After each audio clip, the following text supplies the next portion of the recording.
কথা শুনিলো সাম্প্ৰদ দুই সম্প্ৰদায়ে প্ৰৱৰ্তিল ভাগৱত পদ্মকল্পে নাৰায়ণে ব্ৰহ্মা কহিলা ব্ৰহ্মা নাৰদৰ তেহু ব্যাসত জনাইলা।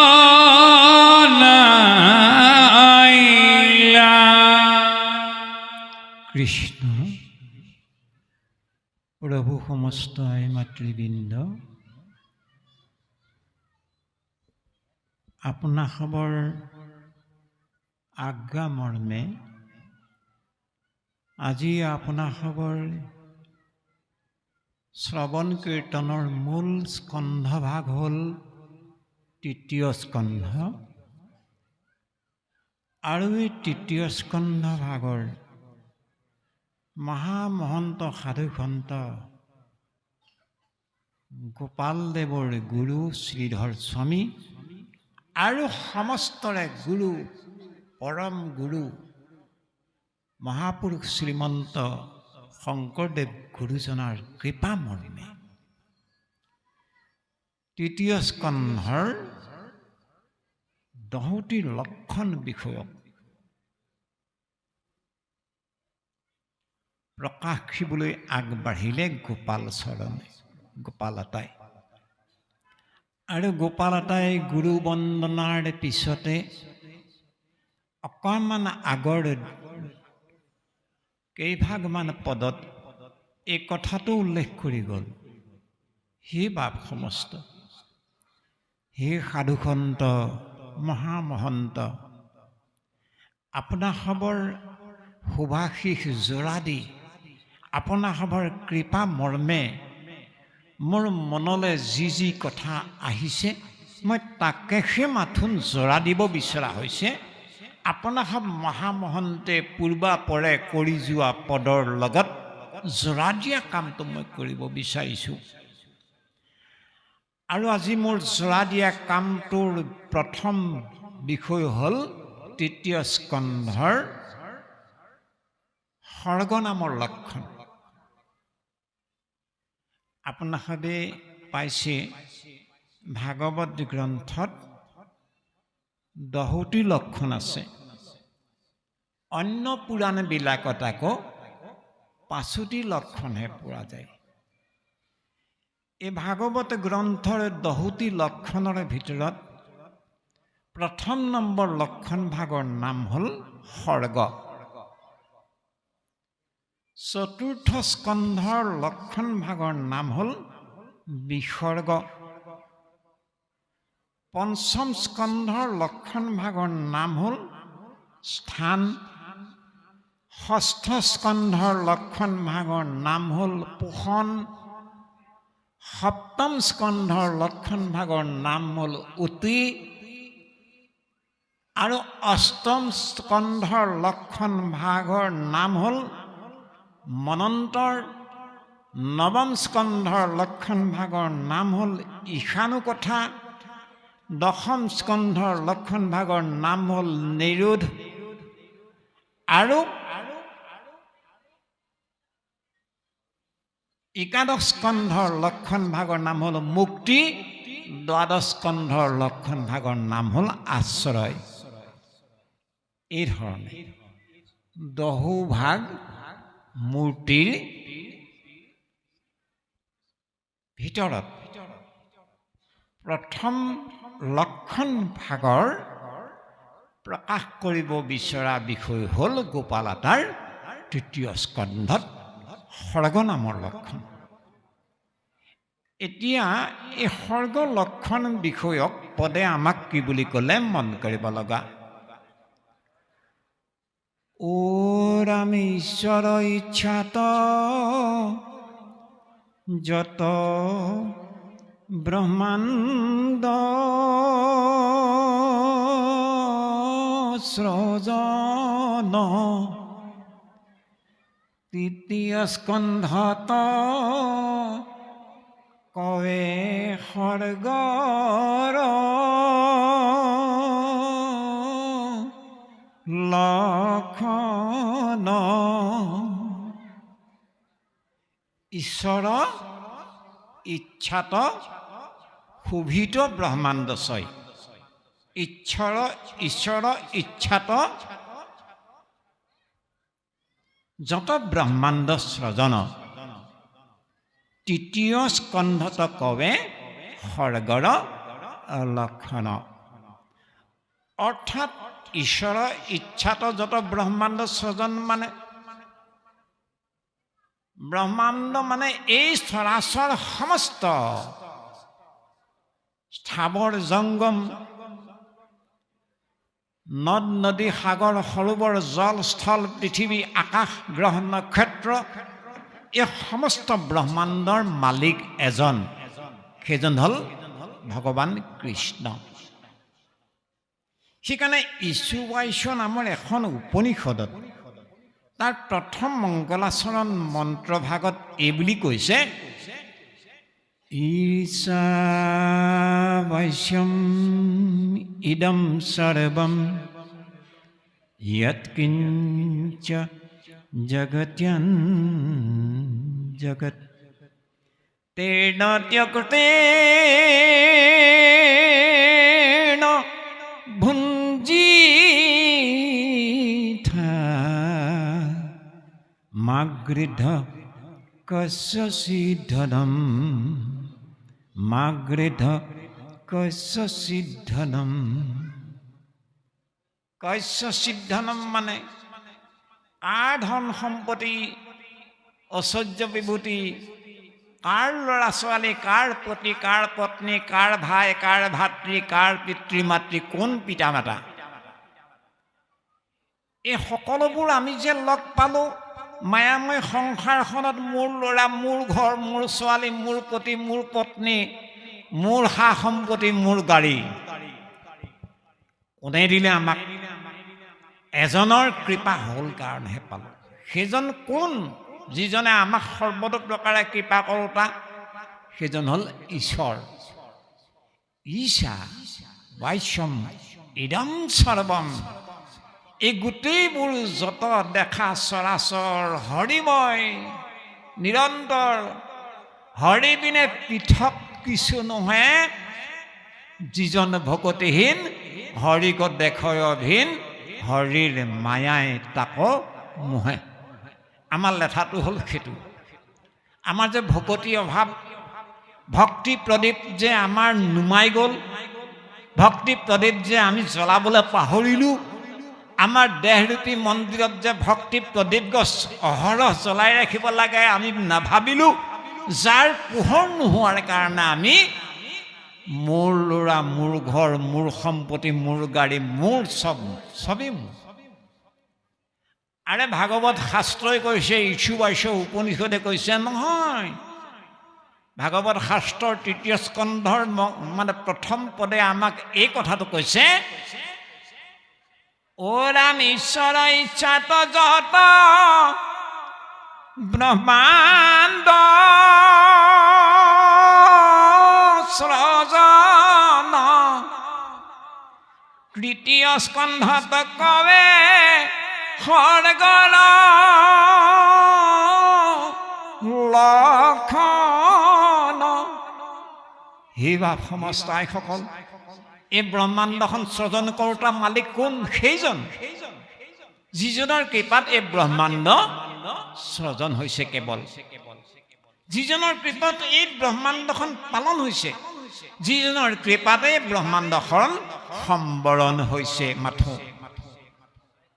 গতিকে সেইজনে নিৰ্মাণ কৰা, প্ৰথমে নিৰ্মাণ কৰা যিটো প্ৰক্ৰিয়া বা যিসমূহ কৰ্ম, যিসমূহ লীলা, এই লীলাসমূহ এই সৃষ্টিৰ কেৱল আদি হোৱাৰ কাৰণে, সৃষ্টিৰ আৰম্ভণিৰ কাৰণে, সৃষ্টিৰ নিৰ্মাতা হোৱাৰ কাৰণে সেই ঈশ্বৰে নিৰ্মাণ কৰা কথাসমূহক ভাগৱত গ্ৰন্থত প্ৰথম তৃতীয় স্কন্ধত স্বৰ্গ বুলি কোৱা হৈছে, অৰ্থাৎ আৰম্ভণি, সৃষ্টিৰ পাতনি বা সৃষ্টিৰ আৰম্ভণি।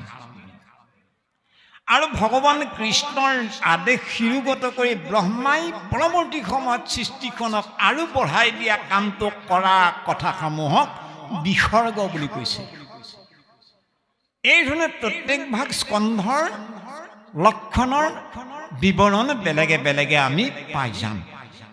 যাই নহওক, আমি যে আমাৰ দেহৰূপী মন্দিৰত ভক্তি প্ৰদীপ জ্বলোৱাৰ অভাৱ হৈ গ'ল, যাৰ কাৰণে নেকি আমি সেই জ্ঞানটো আমাৰ মনৰ পৰা হেৰাই গ'ল, আমি কথাবোৰ পাহৰি যাবলৈ ধৰিলোঁ। কোনটো জ্ঞান? যে ঈশ্বৰে যে আমাক কৃপা কৰি জীয়াই ৰাখিছে। এই মোৰ ল'ৰা ছোৱালী নহয়, মোৰ স্বামী নহয়, মোৰ পত্নী নহয়, মোৰ পৰিবাৰ নহয়, মোৰ পুত্ৰ ভাই ভাতৃ নহয়। যদি মোৰ হয় তেতিয়াহ'লে সৰ্বতক্ষণত মোৰ লগত থাকিব লাগিব। নাথাকে দেখোন, এটা নিৰ্দিষ্ট সময়লৈকে থাকে। কেতিয়ালৈকে থাকে?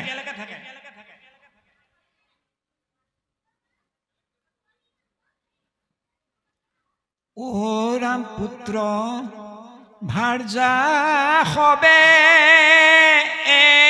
ৰৈ মৃতক জনক। তেতিয়ালৈকে হেনো পুত্ৰই মোৰ পিতৃ, ভাৰ্যাই মোৰ স্বামী বুলি ভাবি থাকে। আৰু যেতিয়ালৈকে বোলে ডেথ হোৱা নাই, মৰা নাই, যাহাই মৰিল বুলি ঘোষণা হ'ল, বাহিৰত চোতালত নি পেলাই দিলেগে। চোতালত থব দেখি ধূলিতে পেলাই কাঠে বাঁহে জপতিয়াই দিব জুই জ্বলাই। সবেও কান্দিব ঘেৰি খন্তেকৰ বাবে, সম্পত্তি ভগাই ল'ব আৰু কোনে ভাবে। সেই সিদ্ধান্ত আহি যাব। অকণমান সময়ৰ কাৰণে কান্দিব, ল'ৰাই কান্দিব, পত্নীয়েও কান্দিব, স্বামীয়েও কান্দিব, সকলোৱে সকলোৰ কাৰণে কান্দিব। কিন্তু কিমান সময়লৈকে? অকণমান সময়লৈকে। আৰু তাৰপিছত জীৱ গুচি যোৱাৰ পিছত শৰীৰটোৰ ওচৰলৈ নাতি ল'ৰাটোকো যাবলৈ নিদিয়ে। কিজানি ভূত লাগিব, প্ৰেত লাগিব। আৰে অকণমান আগলৈকে ইমান আপোন হৈ আছিল, খন্তেকতে ইমান পৰ হৈ গ'ল, তাক যাবলৈ নাতিটোকো যাক যাবলৈ নিদিয়ে। ভূত লাগিব, প্ৰেত লাগিব, ইমান পৰ হৈ গ'ল।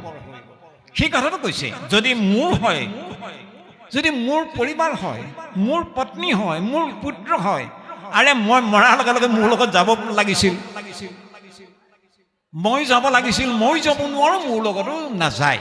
পুত্ৰ ভাৰ্যা হবে ৰৈ মৃতক জনক। নমৰালৈকেহে আপোনাৰ মোৰ লগত পতি, পুত্ৰ, পত্নী, স্বামী চব। যাহাই মৰিল বুলি হ'ল, বছ তৎ মুহূৰ্ততে পৰ হৈ গ'ল। তৎসত্ত্বেও চবেই লগ এৰা দিয়া স্বত্তেও লগ নেৰা এজন লোক আছে। সেইজন কোন? পুত্ৰ ভাৰ্যা হবে ৰৈ মৃতক জনক,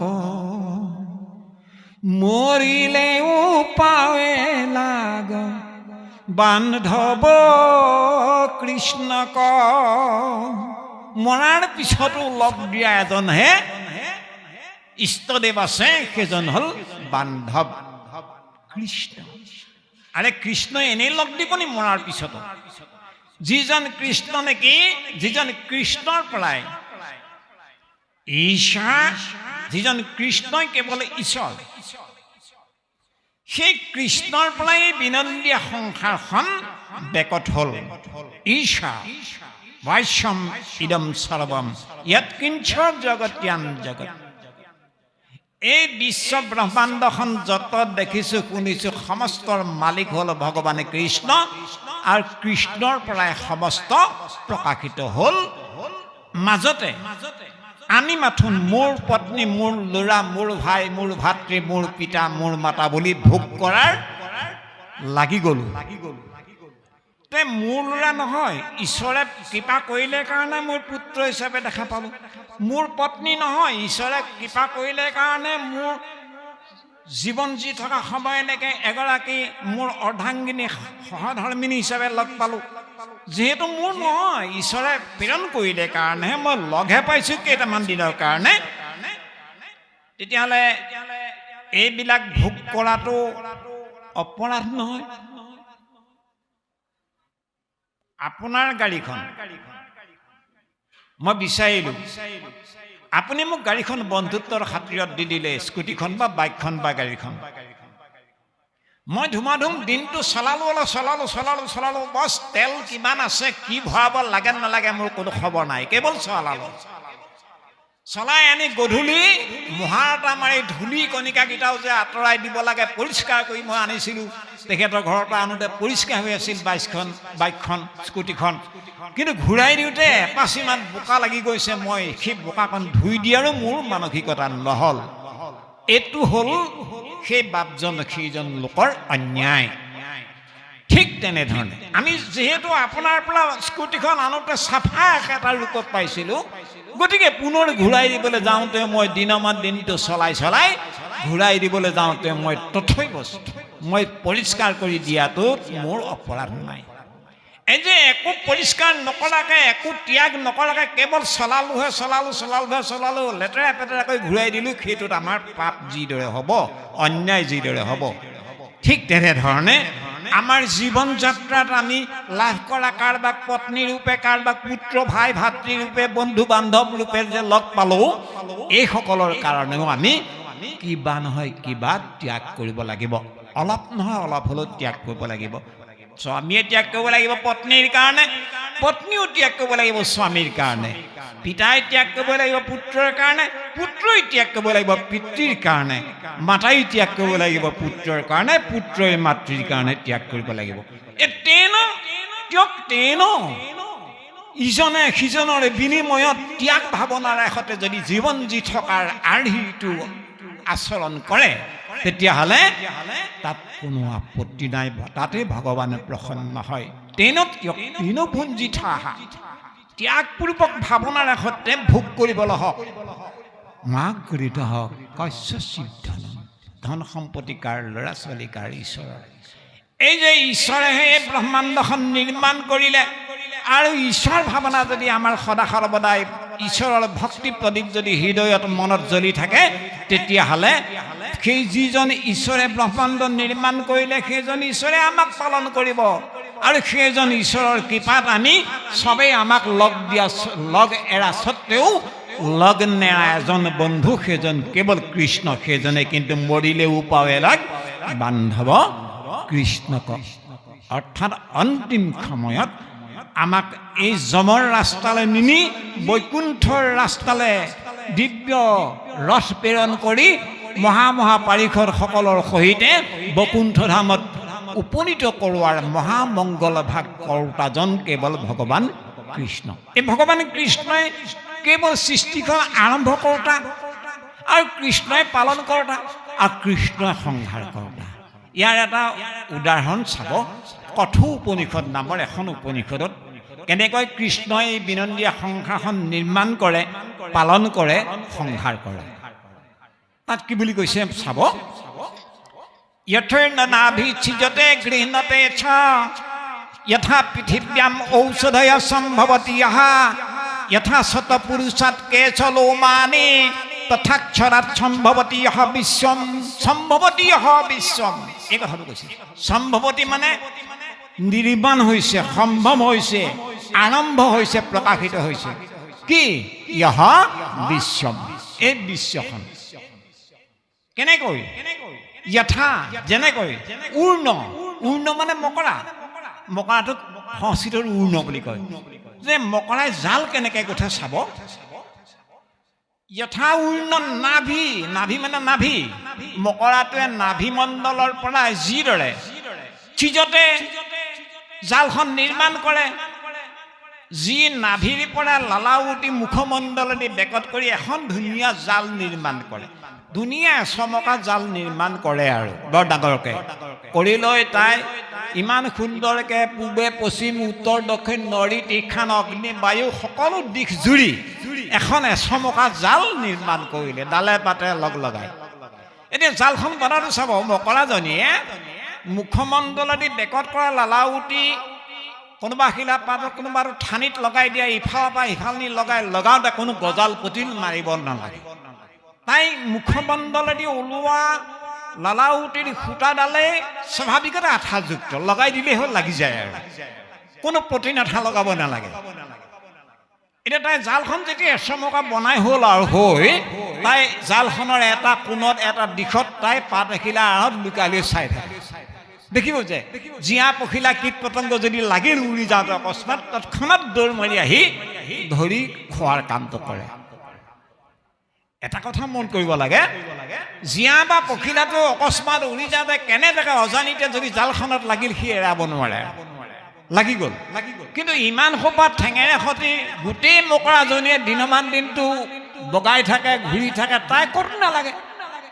ঠিক তেনেধৰণে অ কিনো মায়া জাল পাতিলা গোপাল এৰাইতে নপাৰো সন্ধিওৰাম। ভগৱান কৃষ্ণই এই বিনন্দীয়া সংসাৰখন নিৰ্মাণ কৰোঁতে মায়াৰ দ্বাৰাই নিৰ্মাণ কৰিছে। এই মায়াৰ দ্বাৰাই নিৰ্মাণ কৰা জালখন সংসাৰখনত আপুনি মই আমি সমস্তজন লাগি লাগি গৈছোঁ। কিন্তু ভগৱান কৃষ্ণ সকলোতে বগাই ফুৰিছে, ব্যাপকটো হৈ আছে ভগৱান কৃষ্ণ, কিন্তু মকৰাজনী যিদৰে ক'তো লগা নাই, ভগৱান কৃষ্ণ ক'তো নালাগে, সদা সৰ্বদাই মুক্ত। গতিকে চাব যেতিয়া মকৰাজনী এইডোখৰত বাৰু বৰ কীট পতংগ নহা হ'ল, নাই জালখন এইখিনি সামৰিব লাগে, এই বুলি গৃহিণীতে তাই যি মুখে জালখন বনাইছিলে সেই মুখেই জালখন সম্বৰণ কৰা কামটো কৰে। ঠিক তেনেধৰণে এই ব্যক্ত ব্ৰহ্মাণ্ডখন অব্যক্ত ব্ৰহ্মৰ পৰাই ব্যাকত হ'ল।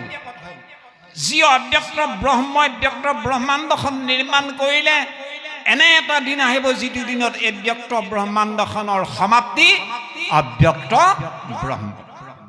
নম্বৰ 1। 2 নম্বৰ, যথা পৃথিব্যাম ঔষধয় সম্ভৱতী হা। বনস্পতি উদ্ভিদ ঔষধগুণী উদ্ভিদবিলাক গজক বুলি কোনো আয়ুৰ্বেদিক হোমিওপেথিক ডাক্তৰ কবিৰাজীসকলে এই পৃথিৱীমণ্ডলত বনস্পতি ঔষধ গুণ উদ্ভিদবিলাক গজক বুলি গুটি ছটিও আহি নাই কেতিয়াও। আপুনি গজিছে, ক'ত গজিছে, কেলে গজিছে, পৃথিৱীখন আছে, মাটি আছে, সেইকাৰণে গজিছে। ঠিক তেনেধৰণে এই ব্যক্ত ব্ৰহ্মাণ্ডখনৰ আধাৰত অব্যক্ত ব্ৰহ্ম আছে কাৰণে সেই অব্যক্ত ব্ৰহ্মতে ব্যক্ত ব্ৰহ্মাণ্ড প্ৰকাশিত হৈছে। যথা 3 নম্বৰ উদাহৰণ দিছে, সত পুৰুষাত কেশ লোমানি। কেশ মানে চুলি, লোম মানে নোম। যেনেকৈ আমি আমাৰ হাতে ভৰিয়ে বুকুৱে পিঠিয়ে নোম গজক বুলি আমি সাৰ পানী যোগান ধৰিব লাগিছিল নেকি? কেতিয়াবা নালাগে। আজি দাড়ি খুৰাই দিয়ক, মানে এসপ্তাহৰ পিছত দাড়ি আকৌ কাটিব লাগিবই।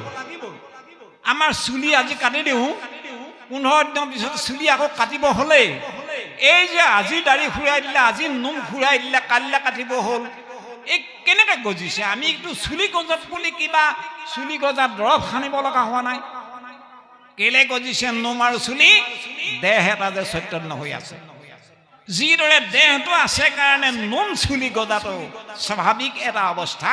ঠিক তেনেধৰণে এই অব্যক্ত ব্ৰহ্মাণ্ডৰ আধাৰত অব্যক্ত ব্ৰহ্ম আছে কাৰণে অব্যক্ত ব্ৰহ্মতে ব্যক্ত ব্ৰহ্মাণ্ডখন সম্ভৱ হৈছে আৰু অব্যক্ত ব্ৰহ্মতে লয় পোৱাৰ কামটো হৈছে। এনেধৰণৰ এই কথাসমূহৰ বিষয়ে বিতং বিশ্লেষণ হ'ব লগা আছে। এই কথাসমূহৰ নামেই হ'ল ঈশ্বৰ ইচ্ছাত যত ব্ৰহ্মাণ্ড সৃজন তৃতীয় স্কন্ধত কৱে স্বৰ্গৰ লক্ষণ। প্ৰভু সমস্ত আমি মাতৃ বাপ সমস্ত আমি অতিকৈ সৌভাগ্যৱান যে আমাৰ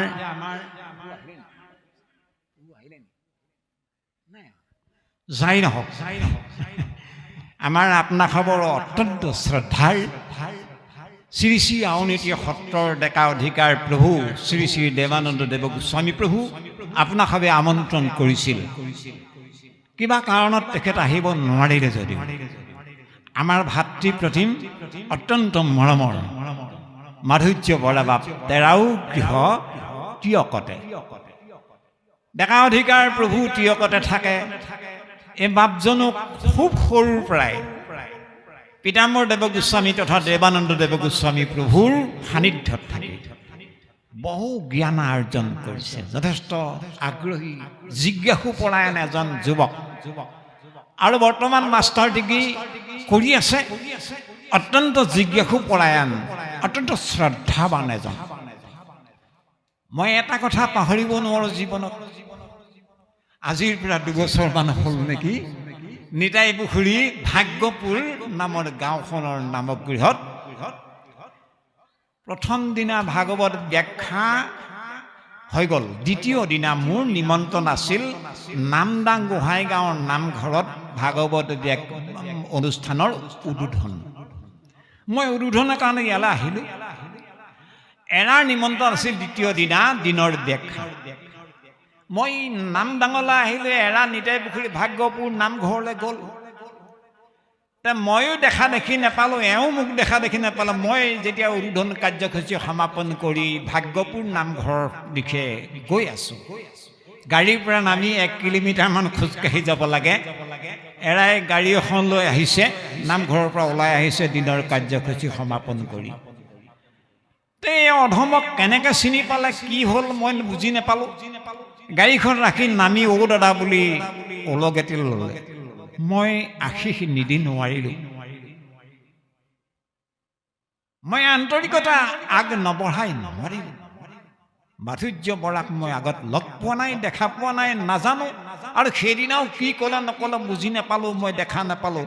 তথাপিতো একেৰাহি চাউল সিদ্ধ কৰোঁতে এটা বা দুটা পিটিকিলে যিদৰে গম পাই চাউল সিদ্ধ হ'ল নে নাই, ঠিক তেনেধৰণে দিনৰ ভাগত নামগৃহত কি ক'লে নক'লে মই দেখা নাপালোঁ, লগ নাপালোঁ। যদিও এৰাৰ আচৰণ বিধিতে মই গম পাই গ'লোঁ নিশ্চয় একান্ত ঈশ্বৰৰ সেৱক। খুব ভাল লাগিল। খুব বিশ্বাসেৰে আন্তৰিকতাৰে শুভাশীষ প্ৰদান কৰিম। পৰৱৰ্তী কাৰ্যসূচীৰ কাৰণে আমি আগবাঢ়ালোঁ। যাই ধৰক মজামুধীয়াকৈ বোকাবিল কি বেতবাৰী মেৰবিল গাঁৱৰ নামঘৰটো পাইছোঁ, বহু জেগাত পাইছোঁ। বহুত সুন্দৰ ব্যাখ্যা কৰে। তেওঁ বৰ যথেষ্ট সুন্দৰ এটা সময়ত নিশ্চয় উপনীত হ'লহি। মোৰেই সৌভাগ্য। তেৰাই এখন 4চকীয়া গাড়ী লৈ আহিছে আৰু সময় উপযোগী কথা। তেৰা যাওঁতে ৰাতি হ'ব, গতিকে 4চকীয়া বাহনখন দৰকাৰ। কেলে বতৰৰ অৱস্থা এই অধম আকৌ মানে 2চকীয়া এখন মানে ৰ'দে বৰষুণে তিতিব পৰা, শুকাব পৰা। মোৰ তেনেকুৱা ৰ'দ বৰষুণ নপৰা নহয়, কিন্তু মই চব পৰাকৈ লৈছোঁ। তেনেকুৱা সৰু স্কুটিখন লৈ আহিছোঁ। গতিকেলৈ আমি যাবগৈও লাগিব, নহ'লে বতৰ খুব বেয়া যে। গতিকে আমি ভাবিছোঁ তেৰাই আসনত উপবিষ্ট হৈছে। আমি তেৰালৈ ইমানতে ব্যাখ্যাৰ সিদ্ধান্ত আগবঢ়াই আজিৰ কাৰণে আপোনাৰ খবৰ পৰা আমি বিদায় লোৱাৰ এটা আজ্ঞা বিচাৰিছোঁ।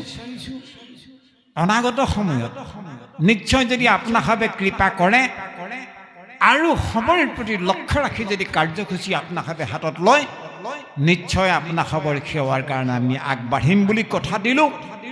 আৰু পৰৱৰ্তী আমাৰ এভাগ অনুৰোধ, বাপ সমস্ত আইসকল, আপোনাভাৱে দেখিছে এই আমাৰ সন্মুখত যে মিডিয়াত দিবৰ কাৰণে, ইউটিউবত দিবৰ কাৰণে মোবাইল ফিটিং হৈ আছে। আমাৰতো এনেই আপোনাৰ খবৰ সন্মুখত কথা কোৱাৰ সাহস নাই, ভয়েই লাগে। তথাপিতো মোবাইল সন্মুখত ৰাখি কথা কোৱাটো বৰ জটিল। তথাপিতো আমি বৰ যত্ন কৰি কওঁতে আমাৰ বঢ়াটোটা নিশ্চয় কিবা দায় ত্ৰুটি বিচ্যুতি যদি ৰৈ গৈছে। এই ইউটিউবৰ মাধ্যমেদি লাখ লাখ জনতাই, লাখ লাখ বাপ আয়ে, যুৱক যুৱতীয়ে পাই যাব। যদি আমাৰ ক'ৰবাত কেনেবাকৈ কিবা ভুল হৈছে আপোনাসবে পাব। আপোনাসবৰ এই অনুষ্ঠান ভাগৰ বিষয়ে কি হ'ল কি নহ'ল, এই অধমেও এটি চেনেল আছে জ্ঞান গংগা বুলি ইউটিউবত। আপোনালোকে ইউটিউবত জ্ঞান গংগা লগতে অৰূপ শইকীয়াৰ নামটো লিখি চাৰ্চ কৰি দিলে পাই যাব। আপোনাসবে চাব, এইটো মোৰ কথা নহয়। আপোনাসবে আমাৰ ভিডিঅ'টোত কি ভুল হৈ গ'ল, ক'ত মোৰ ত্ৰুটি বিচ্যুতি হৈ গ'ল, এই দিশটো আপোনাসবে যদি উনুকিয়াই যদি আমাক কৃপা কৰে, নিশ্চয় আমি কৃতাৰ্থ হ'ম বুলি সবাৰো চৰণত আমি সেৱা ভাৱনাৰে এইসমূহ কথাকে ৰাখিলোঁ। আমাৰ কৈ যাওঁতে আগ পাছ পঢ়া দুটা অনেক অনেক দায়, সমস্ত অপৰাধ ভঞ্জনৰ হেতু আমি তোমৰা সমস্ত তথা প্ৰভু ভগৱন্তৰ চৰণত গুৰুজনাৰ এভাগে সজ ঘোষাৰ সৈতে